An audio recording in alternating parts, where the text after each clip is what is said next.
in order to keep this brief, luckily, it just so happens that someone's made this fantastic 2-minute film that should give you most of the background that you need before I start talking, and that actually the film itself then forms part of the story in a kind of totally intertwining meta sort of way.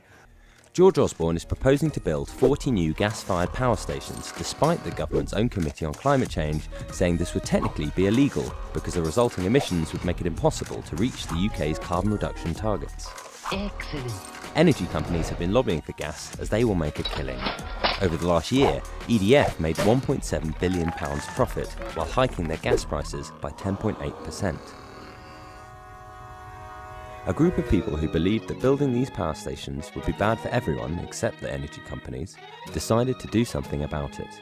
They took time off work and planned how to sneak in, climb the gas towers and live there for a week. They successfully managed to suspend themselves inside the chimney flue, which directly stopped 20,000 tonnes of carbon emissions, but also made the public question whether we really want to commit ourselves to a future of high energy prices and high carbon emissions. After coming down, they were arrested and pled guilty to the police charges. But instead of allowing our criminal justice system to decide the appropriate response, EDF used their huge profits to hire lawyers to sue those involved for £5 million in an attempt to bankrupt them and send a message to anyone who might oppose their interests in the future. But if powerful corporations can use their money to threaten and intimidate anyone who challenges their financial interests, who will be able to stand up to them? There has been a public outcry against EDF, but more pressure is needed. If you want to help, join the 50,000 people who've already signed a petition telling them to drop the lawsuit, and switch supplier if you don't want your money used in this way. This is what we think. What about you?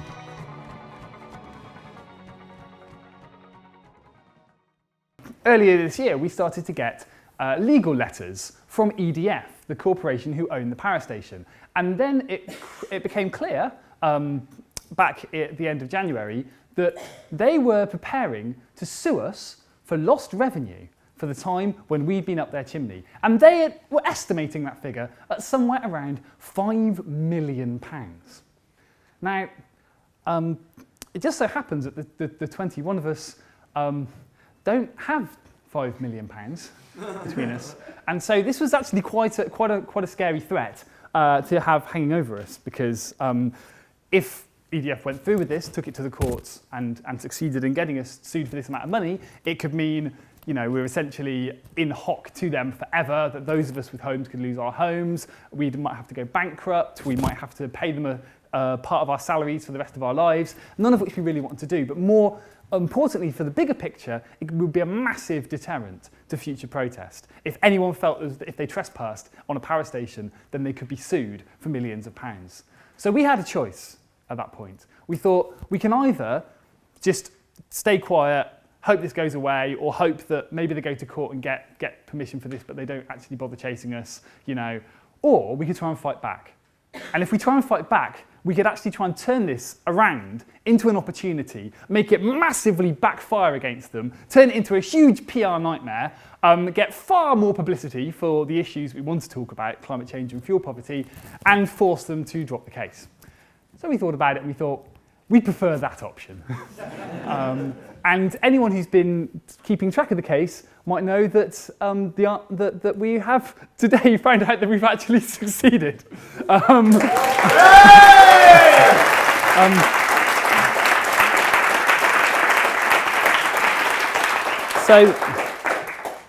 So yeah, we got confirmation from EDF's lawyers today that they are dropping their claim for £5 million damages. So, how did we do it?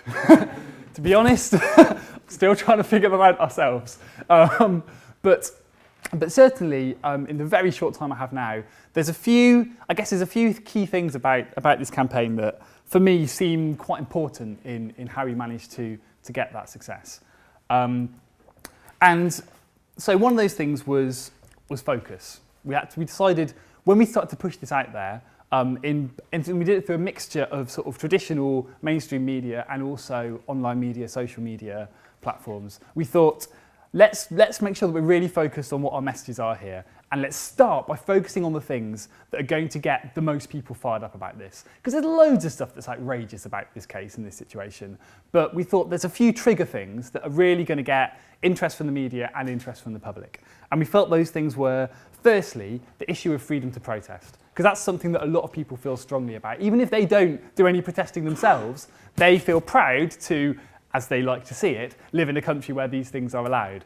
And tapping into that could be a quite good way of summing up lots of outrage. Secondly, there's the whole kind of David versus Goliath battle thing that people love.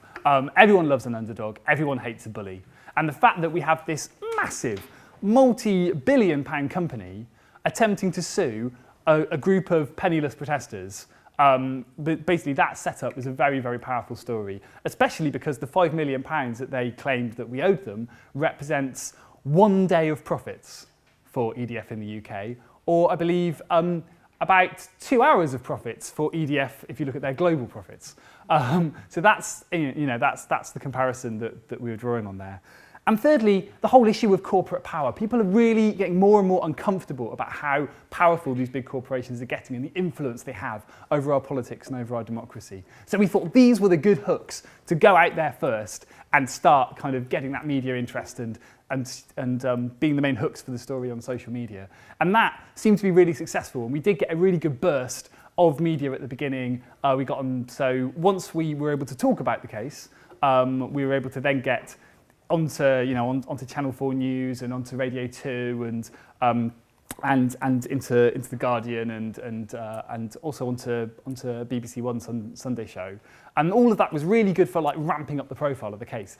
But we don't feel that was ever going to be enough by itself. It's not just enough to get people to know about our case. We also had to take this fight into the places where it was really going to hurt EDF and force them to drop the case. And just publicity by itself wasn't necessarily enough. So the other really important factor here was targeting. We had to take this fight into the spaces where it could really affect them and have a genuine impact on their brand and on their profits. So when we were in the mainstream media, yes, we got into the media because we'd managed to launch an online petition with change.org that got rapidly huge numbers of signatures, which was fantastic that we got to share through social media. That gave us credibility and showed that we had popular support for our campaign, and it showed that we were a serious force to be reckoned with. And we don't feel the petition itself would have won the case, but it gave us an amazing springboard to then get the media coverage and to talk about ourselves as a serious issue and a serious concern. And then once we were in the media, then we were doing our best to talk about the things that EDF did not want us to say. So getting in there and talking about the dash for gas, climate change, fuel poverty, even though the interviewers all want to talk about, the legal case and what it means to be sued and all this sort of thing. For us, it was a challenge to try and get the bigger issues in there, partly because we want to talk about them, but partly because that's what EDF really don't want us to talk about, because those are the things that are going to kind of do the longer term damage to their brand. And the second issue was to try and overturn their aim. Why are they suing us? What's the aim of their action in suing us? It's to try and shut down protests, to try and scare off protesters. So if we could show that their court case, their civil suit, was having the opposite effect and was in fact encouraging more protest, bringing together the climate movement, encouraging people to take more action against these big corporate energy bullies, then that would be a complete backfire and again would hopefully be successful in scaring them off. And that's why it was so important that, as well as giving this something amazing to share online and really bumping up all our online profiles, it was also bringing together lots of people online to talk about planning actions. So some people got together and started saying, hey, look, EDF have got a flagship energy conference on the 1st of May. Why don't we all go and shut that down in protest? That becomes a Facebook group. Lots of people get invited. Hundreds of people pledge to turn up. Big backfire number one. Secondly, people see the issue on Facebook, on social media, go, this is really serious, it's a threat to the right to protest, we want to stand up against it, start organising their own actions, their own protests. So here in Oxford, we had a group of people doing a singing protest at an EDF recruitment event. So lovely swanky corporate event there, all EDF going, hey, come Oxford graduates, join us. And suddenly a group of people at the back start singing a gospel song about EDF trying to shut down freedom of speech and dash for gas, which rather put the recruiters off their stride. And so And so that was a really key part of it as well. It's using our online presence to spark actions in real life that are going to scare the company and make them back down.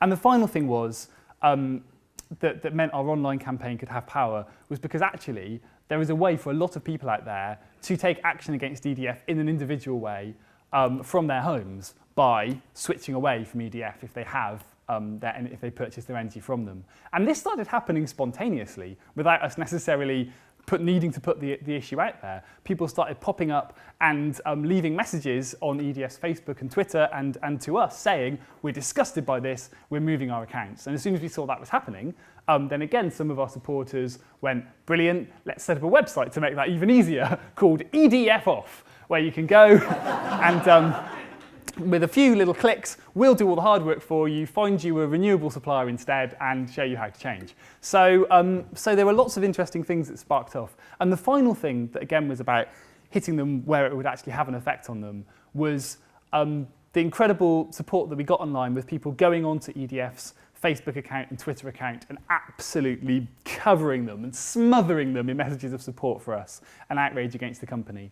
And of course, these days, Facebook and Twitter are really kind of important PR tools for these companies, and we'd essentially totally paralysed one whole area of marketing for them. There was no way they could get any of their messages out through those means because our supporters were just all over them saying, you are outrageous, or writing really beautifully hilarious, sarcastic comments about what they thought EDF should do next. So really, it's a combination of all these things. And yes, we could talk about how our Facebook fans shot up and our presence on Twitter went up and blah, blah, blah. But really, I think it was being able to harness all that interest that we managed to get on the social media and channel it into those things that were actually going to have an effect on the company that led to the result that we got today. And I could talk lots more about all the amazing support that we had and the fantastic stuff that people did for us. And one of the examples being this film that involves some people here in this room putting together for us, helping to spread the word and raise interest in it.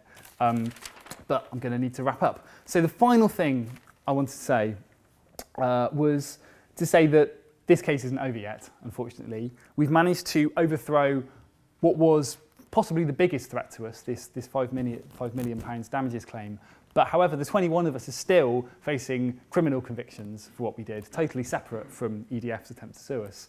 And we're going to be sentenced on the 20th of March and the 2nd of April in Nottingham Magistrates Court. And there's a possibility that some of us might get prison sentences, which is, quite a, some are calling it the first time it's happened for climate activists in this country. There's some debate over it, but it's certainly a very, very big deal if it happens. And so we're trying to now see if we can get all of the energy and enthusiasm that we got for fighting the civil case and bring it on to help support the wider campaign against the Dash for Gas, and also to support the defendants as they go through the rest of this process and potentially face prison and the campaign as it goes beyond then. So please do, if you haven't yet, check us out online. We do have a quite good online presence. You should be able to find us. No Dash for Gas.